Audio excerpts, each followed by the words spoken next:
আমরা কথা বলবো অবিবাহিত যে টিম ম্যানেজারটার সাথে আমরা কথা বলবো। তো আজকে আমাদের বিবাহিত অবিবাহিত বনাম যে খেলাটা হচ্ছে সেই খেলার মধ্যে আমাদের ইয়ং জেনারেশন এবং যারা এখনও মাঠে আছে আমি আশা করি তারা দীর্ঘদিন মাঠে থাকুক এবং এই সমাজের সুস্থ প্রতিনিধিত্ব করুক তারা।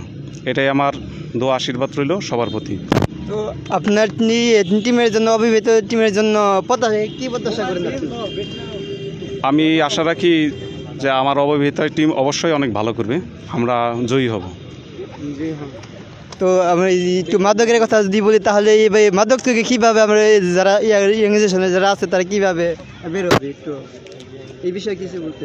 আমরা যারা আছি এখন সমাজে আমরা অবশ্যই মনে করি যে মাদক একটা সর্বনাশা বর্তমানে ব্যাধি।